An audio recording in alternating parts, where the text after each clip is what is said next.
going on, everybody? Welcome back to the channel. This is the second portion of where us here at SmackDown rank all of WWE's 2021 draft picks. Tonight we're covering SmackDown side of things. My name is Kyle Tyson. Of course, I am joined by BamaDave. What's going on, Bama? Roll Tide, everybody. How you doing, Kyle? Roll Tide, everyone. If you hadn't had a chance to see it, you can check out the Raw draft me and RN did. It's up on YouTube right now. Check it out. It's a lot of fun. It's something different than we're used to doing here. We normally do a lot of podcasts, and this felt much more in the realm of the YouTube side of things. Mm-hmm. So if you want to check out the cool graphics and how we do everything on the audio side, you guys just check out the YouTube video. YouTube.com/SmackDown podcast. And if you're done watching the YouTube video, go listen to the audio version because we love extra views. Yeah, hey man, just listen to the stuff over and over again. Absolutely. Oh shoot. Sorry, we're recording this during Dynamite. Malachi Black is about to start with Cody. Okay, I'm just gonna shut this off. I want to watch that match fully 100% in. 100%. Bama. Sir. So we did the between Raw and SmackDown. Who do you think got the better end of the deal, just overall? That's tough because SmackDown has 2 hours, Raw has 3. So Raw's going to take advantage of that third hour and get the additional picks. I think from an overall perspective, SmackDown's had the A show reputation for about a year and a half now. So I think they on purpose made sure Raw got the better end of the deal, and I think they did. Yeah, okay. And you know what? I think it also depends on your style of wrestling. True. Because it looks like we actually have tag team divisions on both shows. Correct. We have some pretty well established stars went over to Raw, but we have some up and coming stars on SmackDown. We of course are recording this after the first episode of SmackDown since the draft. Bama, did you have a chance to catch the episode? I did. I watched the whole thing. How was it? On a scale of 1 to 10, I'll give it a 6. I mean, I think they tied up a few loose ends from Crown Jewel. There was a few things that left me scratching my head. The first 30 minutes of it is a 10. So you have to watch that. Okay. So, yeah. Did it, because I haven't watched it yet. I was actually, it was my son's birthday yesterday. We're recording this on Saturday. Okay. It was my son's birthday, and we went out and watched Venom. So I actually missed both SmackDown and Rampage. Did it lead you? Is it going to help? Like, did the first episode help sway any of your picks tonight?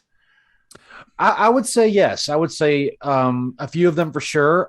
There's a few things still up in the air. Like I said, I think now the attention is building to Survivor Series. So now it's how are they going to use these picks? I think it's going to be probably a month before we realize, okay, they are just taking up space, right? Or they really did have a plan for them. So. Got you. Yeah, no, and honestly, let's face it. That's pretty much how it is every year. Exactly. Yeah, it's a very much a wait and see type deal. What's up, Blowout, man?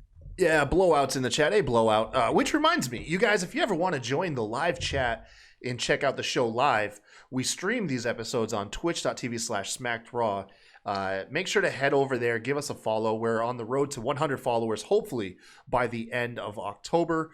I honestly think we only have like 7 or 8 more to go. So, help us reach that milestone. We'll do something special, maybe like a giveaway or something once we hit that milestone. So, yeah, once again, head on over to twitch.tv/SmackDraw, and we'll have Bama buy you a t-shirt or something. And then, lastly, I already mentioned subscribing to our YouTube channel, but if you're into the podcast side of things, leave ratings, reviews, download the episode, share it with your friends. We really appreciate any support you guys are willing to show us. Absolutely. Yeah. And then, of course, lastly, if you want to reach out to us personally, we're on Twitter. You can reach out to the show's channel at SmackDraw. I'm pretty much the sole person who operates that. You can also reach out to me personally at the Kai Tai Show. I might be more willing to talk about non-wrestling related things on my personal Twitter handle. I don't know. I run 2 handles at this point. Honestly, I run 3. But the third one has nothing to do with wrestling. And Bama, you can be reached where again?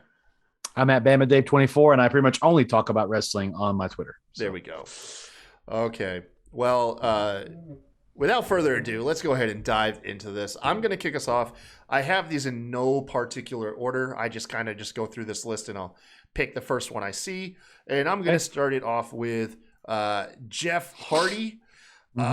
He's been relentlessly getting beat up on Raw. He's officially now part of the SmackDown roster. I am going to put it on a somewhere between mid and good.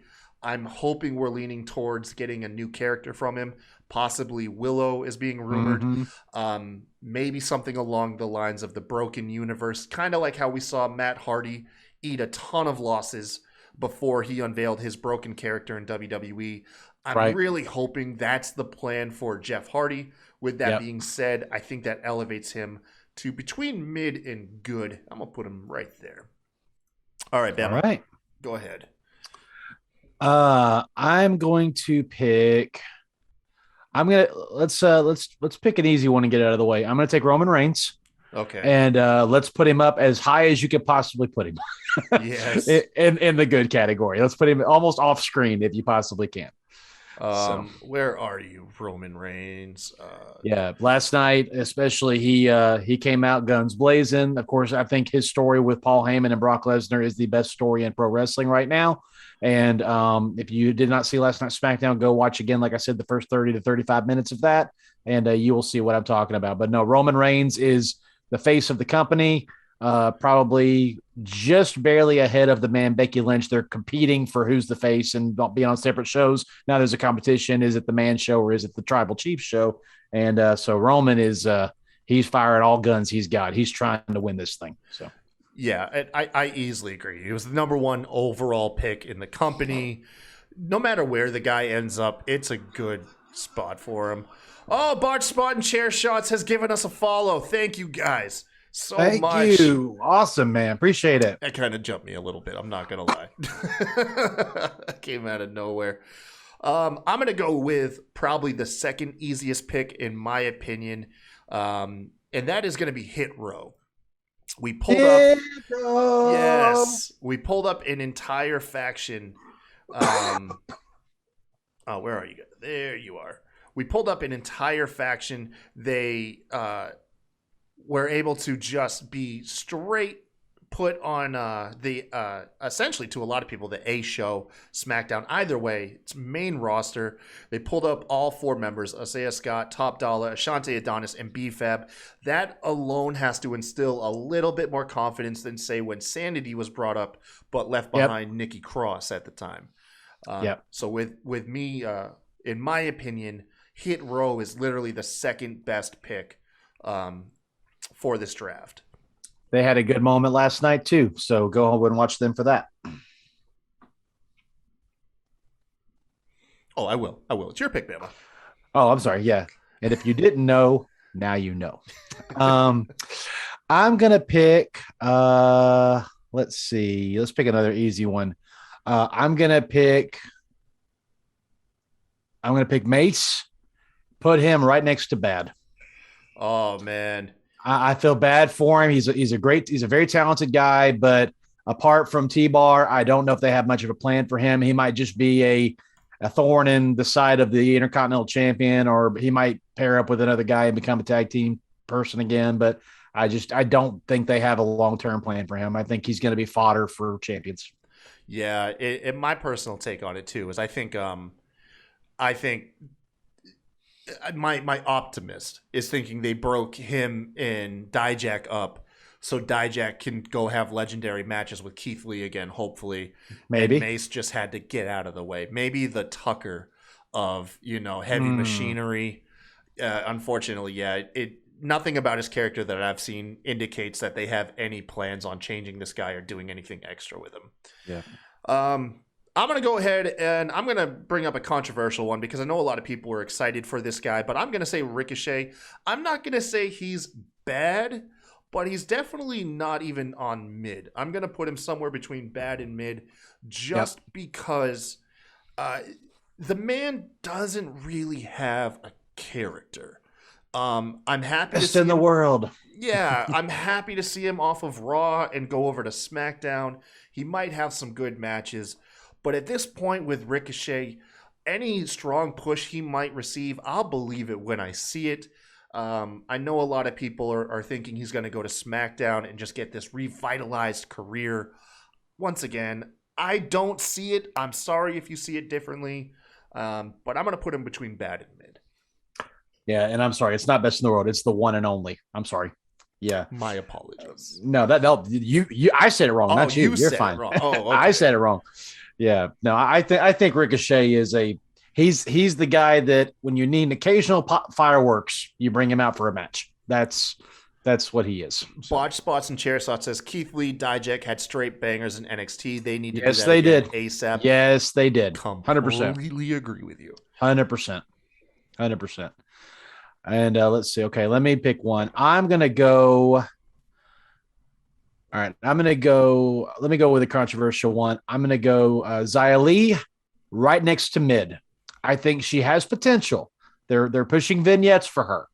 But I have a slight fear that they're going to take what she did at NXT as part of Tian Sha and her dangerous Chinese heritage, and I'm afraid they may stereotype it a little bit. So that's why I'm going to keep her at mid just to kind of temper my expectations. Hopefully they prove us wrong, but I'm just a little worried that she might walk out with chopsticks in her hair or do something stupid. I'm just a little nervous, but I hope I'm wrong because the vignettes for her look fierce. So let's hope they got a plan for her. Yeah, and honestly, you have every right to be apprehensive. My co-host RN on the Jesus Rewind. Can I not think of my own show? Rewind. Rewind. He's always said that WWE has a terrible track record when it comes with using characters from other cultures. They do fall back on stereotypes frequently. It would not shock me, but at least you're holding out for mid. They got vignettes. You know what I mean? Yeah. So, yeah. And that's the pure definition of mid, right there. Mm-hmm. I'm going to go next with Drew McIntyre. Let's get this one out of the way. Drew McIntyre, I got to say it. He is barely above mid. That's where I'm putting him. While Roman holds on to that belt, no one stands a chance at being a main eventer. And that means Drew probably will get fed to the Roman machine before he gets bumped back down to the Intercontinental title scene. So I know this one, a lot of people can put him in many different spots. My pick is just above mid towards good. It's okay to be wrong. Botch says Xia Li is a huge payout for little work if they don't bury her in an oversaturated women's division. Yeah, well, very true, very true. Let's say she's one of 10 women on the SmackDown roster, so yeah, we'll see what they do with her. Yeah, I'm gonna go next with Kofi Kingston and Xavier Woods. Xavier Woods is your new king of the ring. So put them right under good. I don't think they're going to push them to the moon, but the New Day and the Usos have a chance to get back in the ring together again.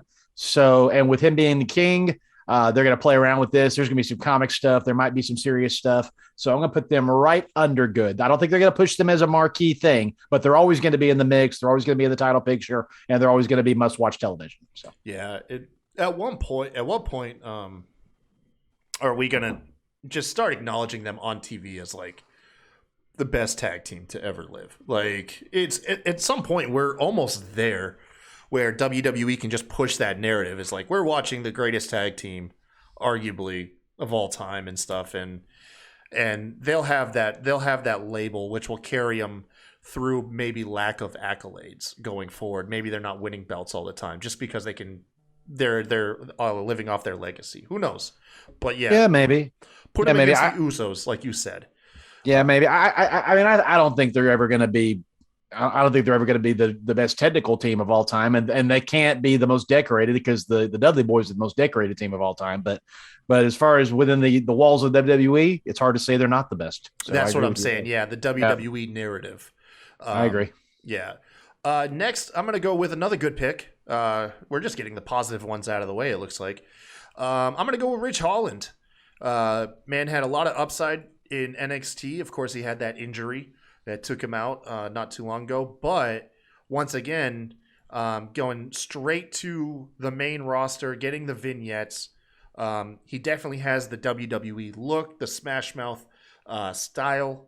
I think it's only a good thing for Rich Holland to be called to SmackDown. And get ready to watch him and Sheamus tear it up. Oh, yeah. That's going to be fun. And that leads me to my next pick. I'm going to pick Sheamus, and I want him right between mid and good. Okay. Because he's going to be put him right with Drew McIntyre. They have a chance to rekindle their magic. I do think that when Survivor Series is over, I don't think they're going to do it next. I think Shinsuke and Damian Priest will be the matchup at Survivor Series, but the moment that match is over, Sheamus is going to come calling for the one belt he's never held, which is the Intercontinental Championship. I think he will take it off of Shinsuke, and then that opens up the door for Cesaro, for rematches with Nakamura, for Jeff Hardy, for Drew Gulak, Sami Zayn, any of the other mid-cards, Mace, Mustafa Ali, Mansoor, any of these guys that want to come call in and try to take the belt off him. I think 2022 might be the year of Intercontinental Champion Sheamus. Yeah, that would not be bad. I love Sheamus to death. I go out and say he was the MVP of Raw of the pandemic era. The guy you could call on Sheamus week in and week out for 4-star matches.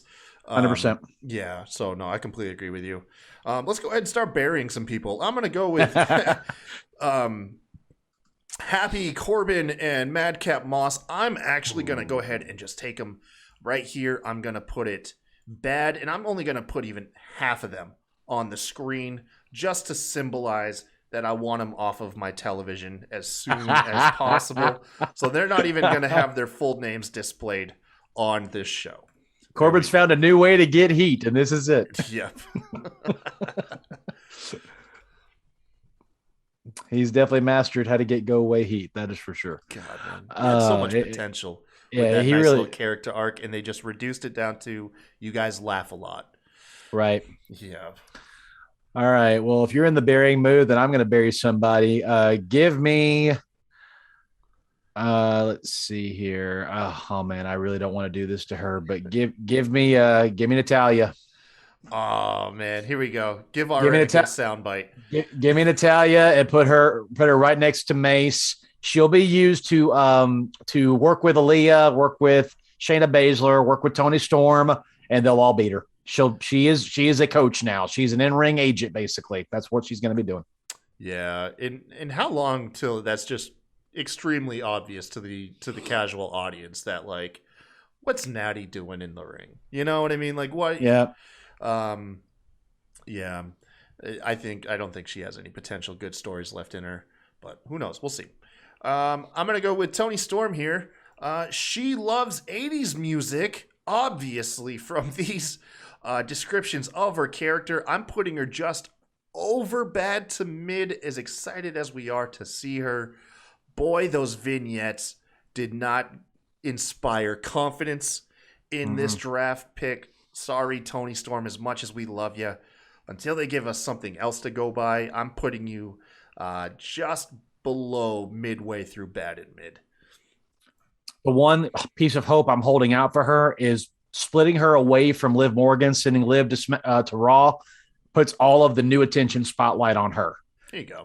So I think that there is a chance once the horsewomen feud fizzles out towards the Royal Rumble time, Toni might get some attention there. So maybe she might be one of those in between major pay-per-view pushes. Yeah. So maybe that could be where she starts to get her spotlight. I'll pick a woman as well. Give me the Queen, Charlotte Flair, and put her right up at the top with Roman. She's the queen. They're going to keep the spotlight on her as bright as they possibly can. And she'll be in a marquee match every pay-per-view. Probably be the one thing I hope they'll do for her is give her a lengthy title reign. Yeah. Her longest title reign to do it is 113 days. That is embarrassing for her. Give her 3, 4, 5 months. Let her hold on to it all the way till WrestleMania. And then when somebody beats her, it's a big deal. I disagree. Of course you do. Take Charlotte off TV. I don't care. I'm gonna go with the Usos. This is an easy good pick. The Bloodline has been doing fantastic together. Keeping them around Roman Reigns is most definitely the best thing you can do with them.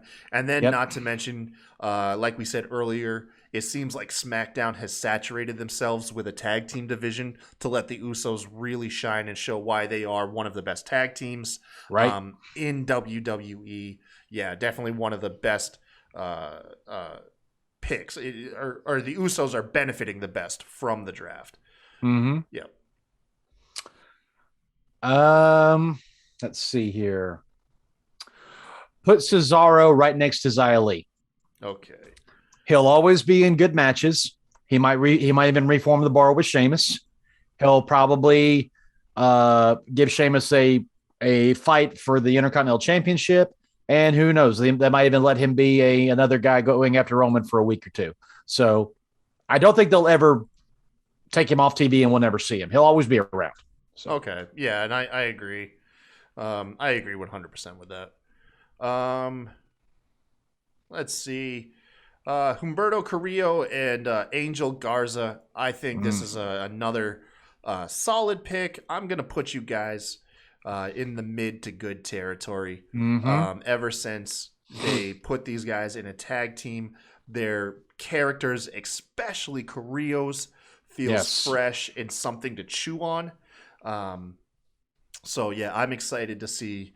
Like I said, SmackDown has me excited for tag team wrestling in WWE. That is the tag team show. I really hope that they follow through with all this potential that they have. I agree.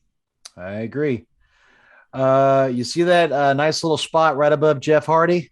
Yes. Put the boss there. Sasha Banks.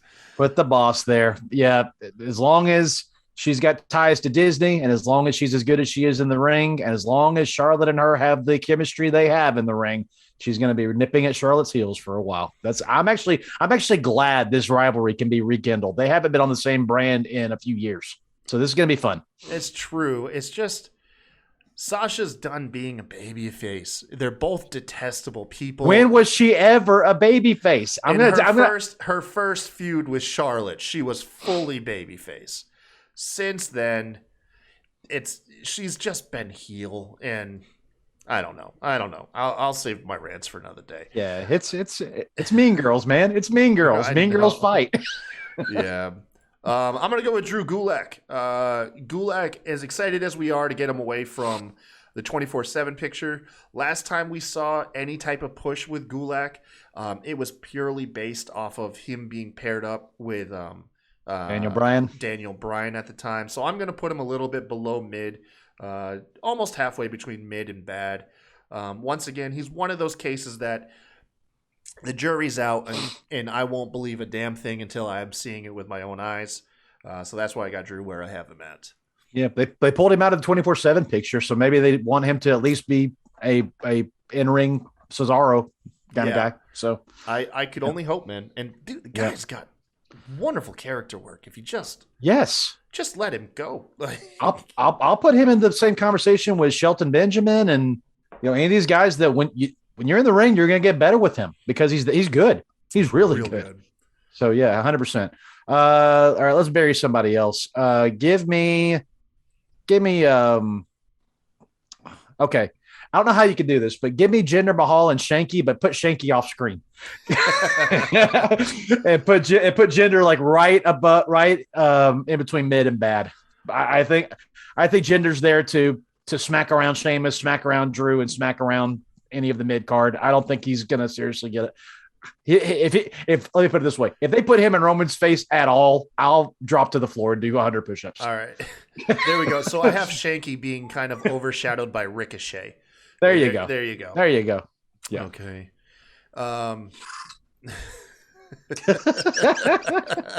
What a stupid name, man. What a stupid name. Hey, listen, they are in a better position than poor Veer, who got left behind.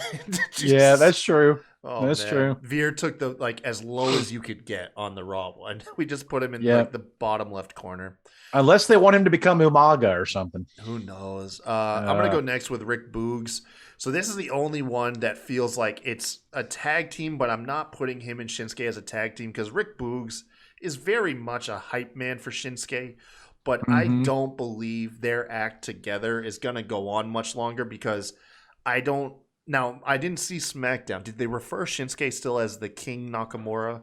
No, Okay, so no. that's with that being done, I think Rick Boog's services are very limited. So I'm going to put him in the bad because I don't think they have any plans for him outside of his hype man shtick. Mm, So I got him under bad. okay. Uh, then I'm going to take Shinsuke Nakamura, and as long as he's Intercontinental Champion, put him just above mid, maybe like right next to Jeff Hardy. Okay. So I There we think go. I think he's going to shine at Survivor Series, and I think he'll always be, floating around the upper mid card, maybe even a lower main event.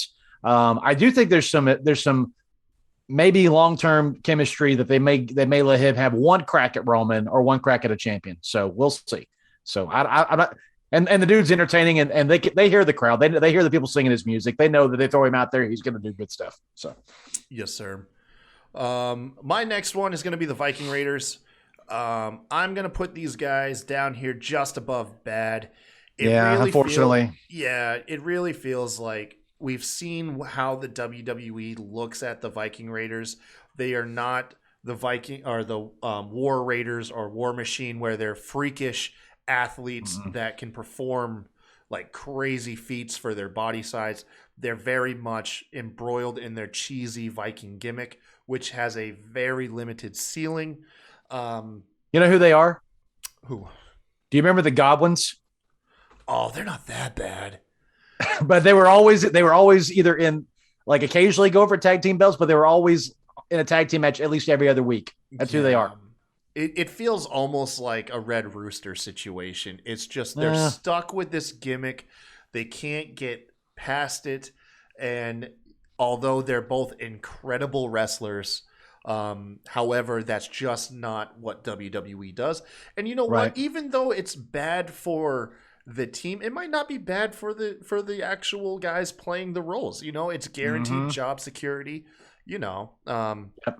it's always that weird thing where it's like they're a consistent place on WWE, but their fans, like hardcore fans, are like, you could be used so much better, just like Cesaro. 100%. Yep. 100%. All right. Give me Naomi Uh-huh. and put her right next to Xia Li. Xia Li. I think she's going to have a flash in the pan with Sonya Deville. They may build this longer than the Rumble, but after this blow off happens, if she's not in the title picture, then that just means they need to keep her to work with girls, and she's never going to really get above that ceiling she's been at for a few years now. Yeah, I completely agree. And I hate that for her. Blowing my mind. He says, we have Uncle Daryl in an avocado tree. I don't get the reference, but I don't know what that means. But I assume Blowout, you have a very awesome reference there. Yep. I'm going to go with Shayna Baszler.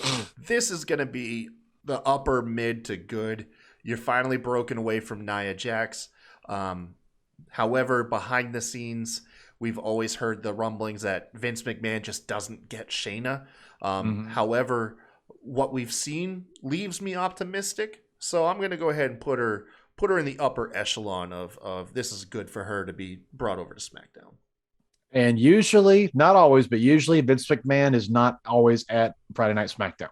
True. So very true. So maybe, just maybe, they're going to let him or let her get some shine. Give me Shotzi. And I'll put Shotzi right under mid, maybe next to Drew Gulak. There we go. I think she has potential, but unfortunately, I don't think her in-ring matches her character, and so it's going to take a little longer than most people probably assume to really boost her up to being, a person that could potentially get a title shot. She's gonna unfortunately need about a year, maybe even a little bit longer, to finally get some traction, I think. Okay. Yeah, and you're right with that. But if there's always one thing that we can remember, she is the one who eliminated Charlotte Flair at the Royal Rumble. That is a story you can fall back on at any point to get her in a mainstream feud. Good point. Yep. I'm gonna go with Mustafa Ali and Mansoor. I have a belief here. Now, I haven't watched SmackDown. But going by Crown Jewel and the most recent episode of SmackDown, these guys are fighting. My theory is Mansoor is going to be proving Ali wrong, and through these losses, Ali will respect Mansoor, and hopefully they will be a much better tag team because of it. Ali will come around. People want to like Ali. They really do. His character work is fantastic, whether he's being a heel or a face. And I'm erring on the side of the whole plan here was you drafted them as a tag team. So the end result is they will once again be a tag team. They won't, because how silly is it going to be if they literally broke up before the draft went into place? So that's my theory. Yeah, I said that about Crown Jewel. I said that at the end of the Crown Jewel match, Ali would get up and shake his hand and say, "You proved yourself to me," but that didn't happen. So but we saw why though, is they had to parade their Olympian to get him a spot. Right. Yeah. All right, and I'll leave the master strategist to you. I'll take Aaliyah and put Aaliyah right next to Toni Storm. I think they let her talk a little bit last night. You can go back and see what she said. They gave her like 30 seconds to do like a backstage vignette. She's good, but she is not. She's probably one of the weakest in ring on SmackDown. So she's gonna probably take a few pins, and they might even put her in a tag team with somebody. I don't think she's gonna get a really good push for a little while. Okay. Yeah, I'm glad you took her because I literally know nothing about Aaliyah. But you know a lot about Sami Zayn. There we go. Yes. Sami Zayn, old, reliable. I'm going to keep you around mid-territory. How in character is it that you were the last pick for the draft? He's always going to be a good hand. But like Kevin Owens, his future's really up in the air.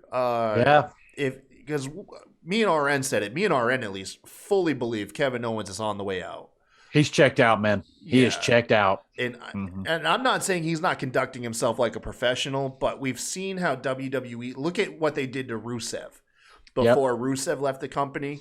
Just ate L after L and was humiliated night after night. They gave him so much TV time just to bury him. And it feels like Kevin Owens is doing the same. Kevin Owens and Sami Zayn, lifelong best friends. Where one goes, usually the other one follows. With that being said, I'm going to keep Sami in the middle. They're very consistent with how they treat Sami. Yep. I think that's pretty much where we're at there. So it looks like we're assuming that SmackDown's going to be a pretty good show. Yeah, me and RN actually were quite optimistic about Raw too. I felt like more people benefited from the picks than did not benefit, which is, I guess what you want in a draft. That's it. That's where me and Bama placed everybody. Let us know in the comments below on if you guys agree with us. Or let us know on Twitter what changes you would have made to this list. I'm sure that I didn't put everybody where you guys would. I'm sure I didn't either. Yeah. Once again, thank you guys for tuning in. If you ever have a chance to, subscribe to the YouTube channel. Follow us on 100%. Twitter. All that fun stuff.